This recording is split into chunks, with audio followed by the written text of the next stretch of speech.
The Kings bounce back from their worst game of the season with an inspired effort and a win in New Jersey. We'll recap the win, look ahead to a big weekend, and it's a Kings fan feedback Friday. All that and more on this edition of Locked On LA Kings. You are Locked On Kings, your daily podcast on the Los Angeles Kings, part of the Locked On Podcast Network, your team every day.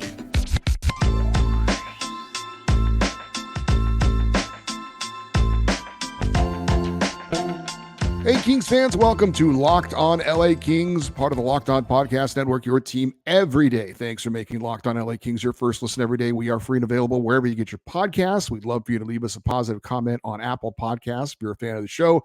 And we're on YouTube. Please like and subscribe if you're enjoying this content. I'm Eddie Garcia, your host of Locked On LA Kings. I've worked in sports media for the past 30 years, 20 plus years at the Fox Sports Radio Network, also co-host of the Puck Podcast, a weekly NHL review show that's been putting out content for the last 17 years, and a passionate LA Kings fan for over 30 years. Well, I mentioned on Thursday's show, after a great win over Edmonton and a bad loss to Buffalo, I wasn't sure what to expect Thursday night in New Jersey. Fortunately, or perhaps frustratingly, the Kings played a great game in a win over the Devils. We're going to give you a quick recap. We have our pluses and minuses, our 3 stars of the game.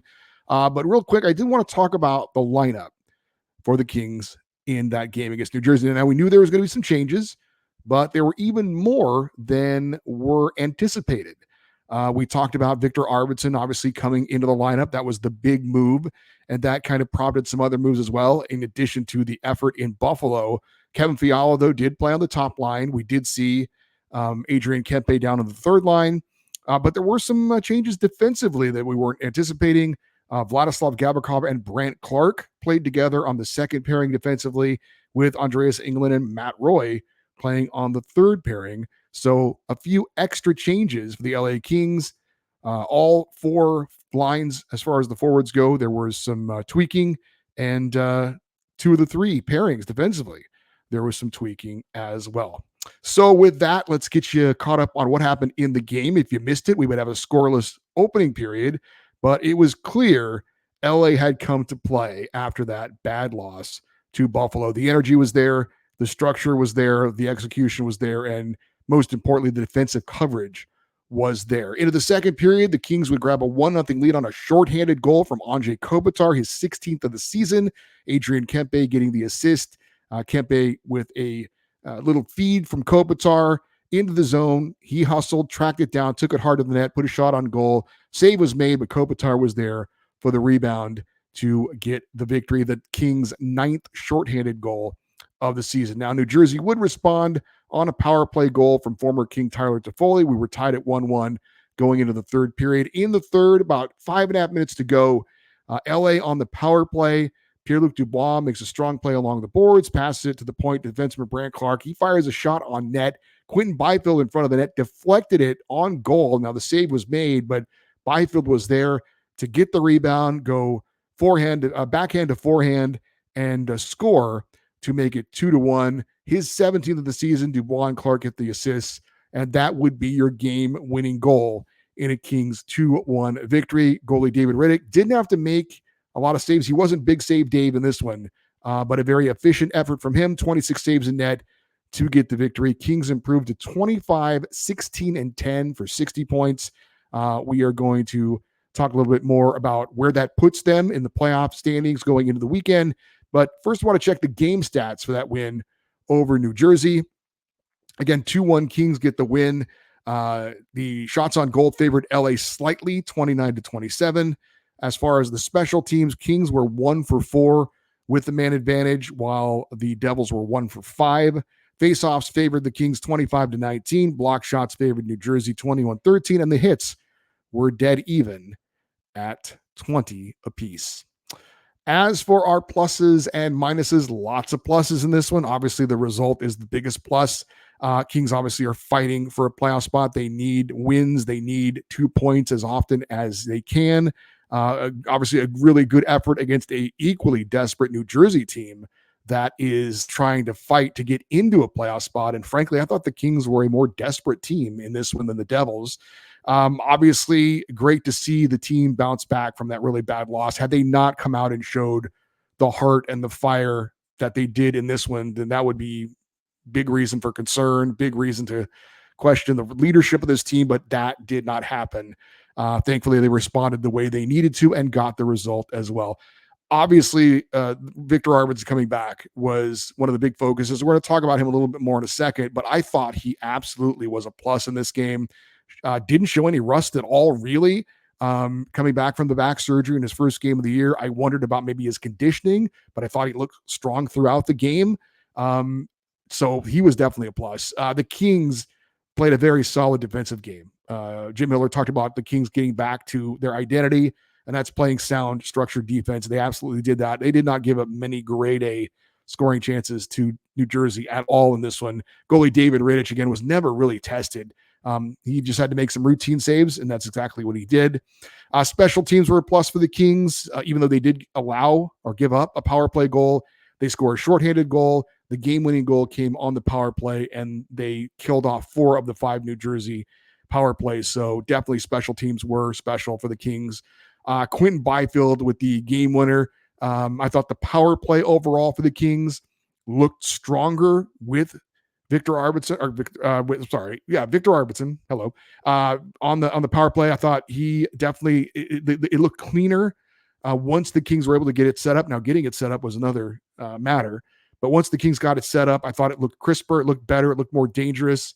And then Quentin Byfield sliding off the top power play to the second power play unit gets the game-winning goal on the power play. So clearly him moving down makes the second unit stronger as well. So overall, I thought the Kings' 2 power play units looked better in this game. We'll see if they can sustain that going forward. I don't think it's a coincidence, though, that it came with Victor Arvidsson back in the lineup. P.L. Dubois, I thought, had another solid game. He had an assist on the game-winning goal. He also had 3 hits, and he drew 3 penalties in this game. So he got the Kings 3 power play opportunities, which is great. He was called for a penalty in this game. I thought, frankly, it was a questionable call, and there were some questionable calls that went against the Kings in this one. A positive game, a plus from P.L. Dubois, which is definitely good.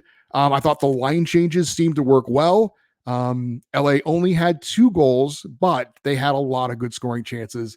Kopitar, Kempe, and Arvidsson all had grade A scoring chances that came up empty on thanks to great saves from Nico Dawes, the New Jersey Devils goaltender, who had a couple of amazing saves.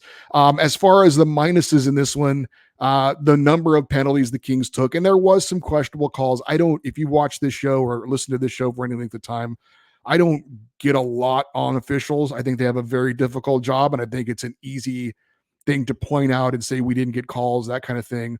But I thought there were some really questionable calls that went against the Kings in this one. There was a call that should have gone against New Jersey star Jack Hughes that wasn't, when he broke his stick and threw it on the ice. So the officiating wasn't great in this one.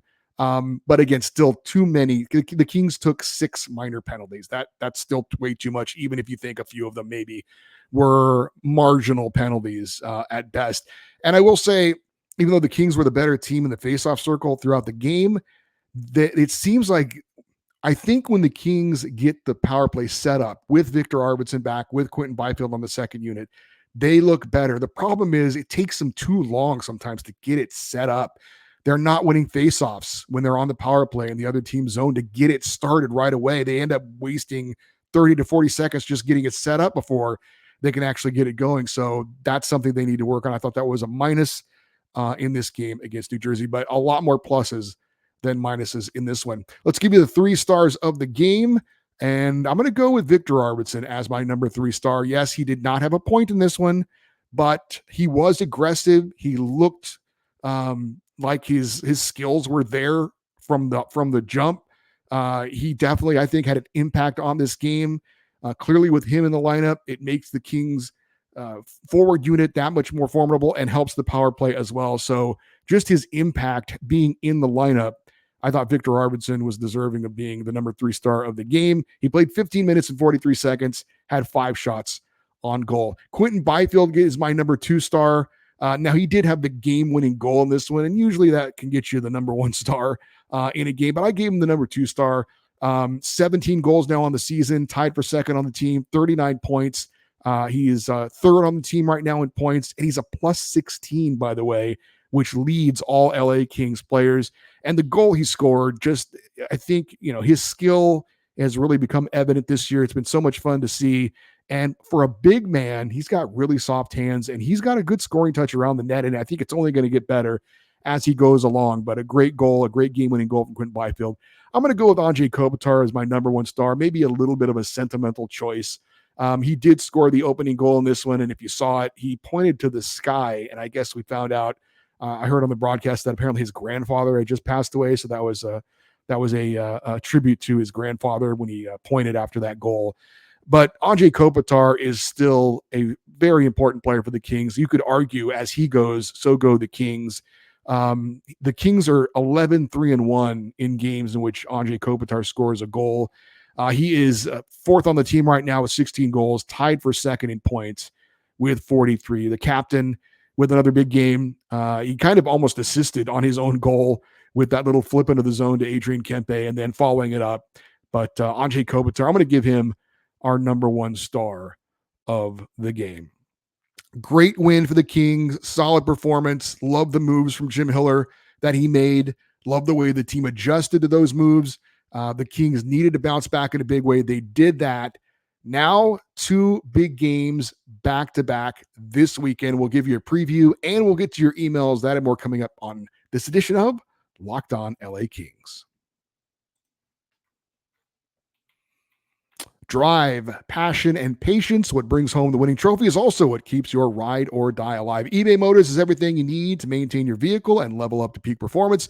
From superchargers, roof racks, exhaust kits, LED headlights, and more. Whether you're into speed, power, or style, eBay Motors has got you covered. With over 122 million parts for your number one ride or die, you'll always find exactly what you're looking for. And with eBay's guaranteed fit, your part is guaranteed to fit your ride every time or your money back. Because with eBay Motors, you're burning rubber, not cash. With all the parts you need at the price you want, it's easy to turn your car into the MVP and bring home that win. Keep your ride or die alive at ebaymotors.com.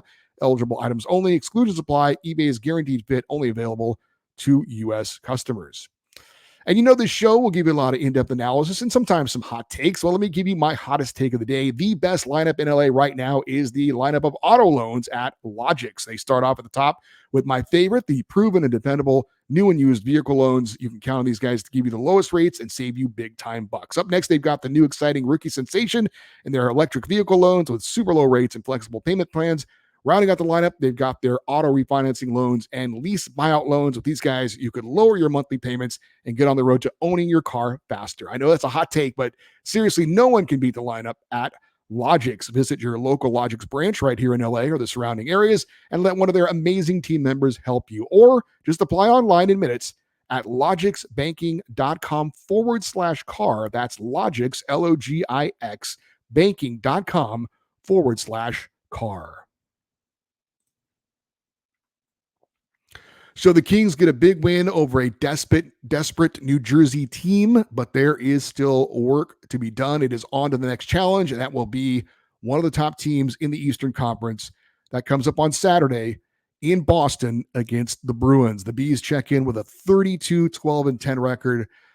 They've one of the top teams in the NHL right now. They're tied with Florida for the second most points in the NHL, trailing only Vancouver. Bruins are 17-7-4 at home. And this is an early game LA time, 9:30 a.m. on Saturday. It's an ABC national TV game as well. So coming up on Saturday, early game, big game against a big-time opponent as the LA Kings take on the Boston Bruins. And then after that game, the Kings will take a quick flight to Pittsburgh. They will face Sidney Crosby and the Pittsburgh Penguins, another desperate team fighting for a playoff spot in the East. That is coming up at 3 p.m. LA time on Sunday. So 2 big games for the Kings, Saturday and Sunday, back-to-back. That means we're going to see Cam Talbot back in net in one of these games. I'm anticipating David Rittich going against the Bruins and Cam Talbot going against the Penguins, but we'll see what Jim Hiller decides to do. So big win for the Kings over the Devils. Now they hope to carry this forward and against 2 pretty good opponents coming up this weekend. If the Kings play the way they did against the Oilers and the Devils, I can't guarantee they're going to get 2 wins, but they should be in a position to at least get some wins and some points against the Bruins and the Penguins. There were several games of interest involving the Kings, either the teams they're chasing or the teams that are chasing them for a wild card spot. On Thursday night, you had the Blues beating the Oilers 6-3. Predators lost big to the Stars 9-2. Kraken beat the Bruins 4-1. That was in Boston. And the Flames lost to the Sharks 6-3. So how does this all pan out? Well, Edmonton still has that third spot in the Pacific, 63 points. Kings move 3 points back of the Oilers for that third spot in the Pacific, but Edmonton does have one game in hand. The Blues stay at 60 points, so they're still tied with the Kings, but the Kings have played 2 fewer games than the Blues. Seattle and Nashville have 56 points, so they're 4 points back of LA. Calgary is now 5 points back, and Minnesota is also 5 points back as well. But big 2 points for the Kings and the Blues. I believe they're actually still 2 points back of LA in the standings. I think that's incorrect, but the Kings move. Yeah, they were tied with LA going into the night. So the Kings win, the Blues lose. So LA actually has a 2-point lead on St. Louis. But again, a 4-point lead for the Kings on Seattle and Nashville for a wild card spot. A couple of games to keep track of from coming up from over the weekend. You've got the Blues going head-to-head against the Predators, so those 2 teams that are right behind the Kings in the standings are going head-to-head. The Oilers are facing the Stars. It's going to be a tough game for them. And then the Flames face the Red Wings. Those are all Saturday games to keep an eye on coming up this weekend. If the playoffs started today, it would still be the Kings as the number 1 wildcard team against the Dallas Stars, the top team in the Central Division. All right, let's get to one of your emails here before we check in on some other news that we have. This first email, and I'm going to read these in the order in which they were received. So some of them are a little bit dated. They weren't, right after the win over New Jersey. But Scott in Simi Valley said, Wednesday you used the word bizarre to describe the season, and I agree. But if I am the GM right now, whether that be Rob Blake or not, I've got moves to make regardless of whether the Kings are a playoff team. Being up against the cap takes away roster flexibility and stunts player development. So I'd cut the payroll by trading PLD in his contract, and that is whether he plays okay or not. I certainly am not blaming Dubois' faults for the Kings game, for the Kings giving him 8 years and $8+ million. I don't blame him. Still, last week you mentioned perhaps buying out his contract at a total cost of around $16 million. Why not trade PLD for a couple of draft picks and retain $1 or $2 million per year instead? Same cost, but the Kings at least get some draft picks. Sure, we can trade Arvidsson only because of his injury history and expiring contract, or Kaliyev because he's not playing, or even Spence to make room for Brandt Clark. But first, cut loose one of the largest and least critical components of the team payroll. Are we really going to keep PLD and trade Matt Roy instead? Now, that would be bizarre. And the second biggest mistake of the Blake era. The Kings are going to need that money soon to pay their young players, and we have Q, Lizzo, Turcotte, and maybe even Akil Thomas to play center. Yeah, that's it. It's that's certainly not a move that I'm anticipating happening. I don't think the Kings, maybe to a fault, are ready to admit that signing of Pierre-Luc Dubois is still not going to be a positive signing when it's all said and done. Certainly hard to make the argument at this point that it has been, but I still think that they believe that down the road, PLD can still be an impact player on this team. But the way he's played this year, you can understand if there is a discussion. Look, Alex Turcotte, he hasn't stayed healthy. I'm not really going to bank on him being a key piece of the future. I hope he is, but I think you need to be really realistic that has he played a full season since he's been signed by the Kings? I don't believe he has. Akil Thomas is an AHL player. He's not an NHL player. He's not. He's an average AHL player. We've seen guys in the AHL like Brandt Clark and Samuel Fagemo who've been tearing it up, come to the NHL level, and then suddenly they're not so great. So he's paid his dues, Akil Thomas. He's had a nice career in the AHL, but I don't have any confidence that he's an NHL player.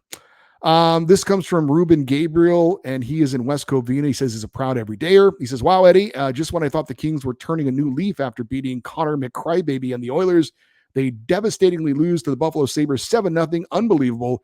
Even Foxy and Nick sounded deflated during their commentary. I couldn't help but think about Dewey's cookie night comment a few games ago, trying to ignite a fire into the team to turn it around, and yet they make a horrible play, or he makes a horrible play by passing it to Greenway for an unassisted goal. I love Dewey and the Kings, but come on, they need to figure it out ASAP because this season is becoming increasingly disappointing as they continue to lose. Nevertheless, I'm going to continue to root for the Kings and hope and pray they start winning so they can get a guaranteed playoff spot. With that said, go Kings, go Rain, go. Keep up the good work and enjoy your podcasts every day. Thank you for that, Ruben. And hopefully the win over New Jersey helps you to have a little bit more confidence in the team. And while I'm sure they feel good and we all feel good in the moment, it obviously has to mean something more. They have to carry it over. They can't continue to go good win, bad loss, back and forth. So hopefully they can build off that win over New Jersey the way they were supposed to build off that win over the Oilers. We got a few more emails to read. We'll do that next here on Locked On LA Kings, your team every day. Need to tell you about our friends at Camino Consulting. Today's show is brought to you by Camino Consulting. How would you like to get to know someone better in about an hour than you would in maybe a year? Understanding one another better prevents small misunderstandings from becoming big ongoing fights. After providing more than 20 years of service to small and medium-sized businesses, helping management groups navigate conflict and onboarding new employees, Camino is offering a digital seminar for families and couples. Did your Valentine's Day gift of tickets to the game not go over as well as you'd hoped? Well, get the couples and family online seminar for 20% off for the month of February using the discount code Locked On. Again, that is discount code Locked On for 25% off the rest of the month at CaminoConsulting.ca. That's CAMINO, CaminoConsulting.ca. And you can mention Locked On when reaching out for a business seminar and receive the first 5 profiles free. Locked On is going to help you again connect with our friends over at Camino Consulting. Again, check them out at CaminoConsulting.ca.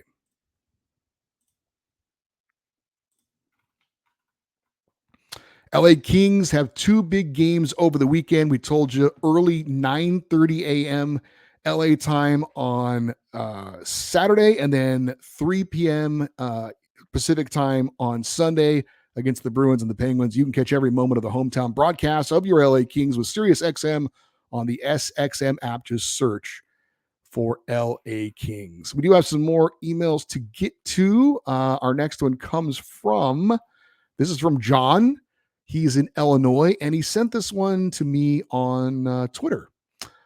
He says, "Hey, Eddie, longtime listener here. I've been against the Blake hiring since day one. Blake never had adequate experience to qualify for the job in the first place. This is very much an old boys club.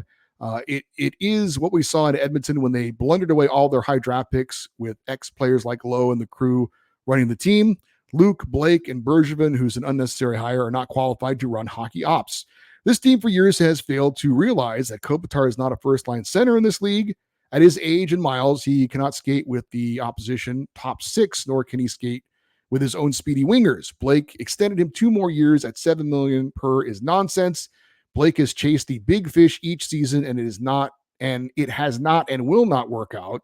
We have a cap-strapped team that will be in trouble for a long time. Deneau and Kopitar are third-line centers. You acquire Dubois and sign him for $8+ million for 8 years and are basically anointing him as the new face and top guy. And then he's placed on the third line to play low minutes and watch Kopitar slowly carry the mail. There is no planning and no system for roster construction, just firing at the hip. They have failed to find where Fiala fits. The horrible power play has been ignored because it'll get better when Arvidsson is back. We have again become the joke organization that we were for 20 years before Lombardi took over. Thanks again for your work that you put into the show." And that was from John in Illinois. John, that is a harsh email, my man. I don't know that I share your opinions, certainly of the Kings being a joke organization right now. I just don't think that's fair, frankly. Certainly there are things with Rob Blake that you can point to as not being good decisions. But I will say acquiring guys like Victor Arvidsson and Philip Deneau, acquiring guys like Kevin Fiala, I would not say that those are mistakes or that those weren't good acquisitions. I think those are good players that had the Kings in a better position than they have been as they've been building under Rob Blake. Certainly there was a rebuild that went on, and he's gotten us into a position where we've made the playoffs 2 years in a row. Now, that's not good enough. And this season certainly has been up and down, but I don't know. I think that's a bit harsh. There's certainly criticism to go around. But I would also say that I don't know who you think the best GM in the NHL is, but there's no GM that's batting 1,000. Every general manager has hits and misses. Certainly Rob Blake is amongst those. I wouldn't agree that Andrei Kopitar and Philip Deneau are third line centers. I definitely don't agree with that. So, look, I love the candor. I love the strong opinions. And at some point, we're going to need to do a full breakdown of Rob Blake's tenure, probably when he's no longer the general manager, or maybe this offseason, if they keep him around for another year and let him fulfill his contract, which runs through next year. We'll definitely do a step-by-step episode of all the big moves that Rob Blake has made. And again, there are some missteps, and I think there are some solid moves. I'd say it's a up and down job so far for Rob Blake. But some strong opinions, and I definitely appreciate the comments. Our final email comes from Edwin in Brea, and he says he's tripling down on his stance about the whole dancing thing. Edwin, have you ever seen the movie Footloose? I think they even redid it at one time, but it was a movie from the 80s with Kevin Bacon, and I think you would be cast well as the preacher in town who thought that dancing was evil. Anyway, Edwin says that the loss to the Sabres is more about the Sabres having the Kings number. He said that the Kings only have won 7 times in the last 22 years in Buffalo. So he said that that was just one team has another team's number.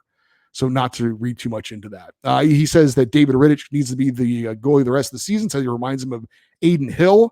He says even though he's not a big fan of PLD, he thinks he should be on the line with Fiala because in the preseason that they played well together. He says with Arvidsson back, he should be put with Moore and Deneau, which he has been because of the chemistry. He says that Byfield, Kopitar, and Kempe should stay on the same line despite Kempe's slump. He says he's been impressed with Byfield, and he believes that Brandt Clark should be in the lineup over Jordan Spence because he has a more offensive upside. So thank you. That one, Edwin, I wanted to squeeze in your emails. So sorry if I cut it a little bit short, but I wanted to make sure we got you in as well. Thank you to everyone who took the time to respond with emails this week. And if you gave your feedback on the Facebook page, on the Twitter, on the YouTube channel, appreciate that as well. Also, we got the feedback from Twitter as well. You guys can do that. But yeah, you can follow us on social media. We are at Locked On LA Kings, both on Instagram and on X and Twitter. For you everydayers, those that listen and watch Locked On LA Kings every day, obviously on Monday show, a full recap of both of the games from over the weekend against Boston and against Pittsburgh. If you want to send an email for a future show, the email address lockedoneddie@gmail.com. And thanks for listening and watching this episode of Locked On LA Kings, part of the Locked On Podcast Network, your team every day. We will talk to you coming up on Monday. Have a great weekend. It'll be interesting to see how the Kings do in those pair of games over the weekend. And as always, go Kings, go.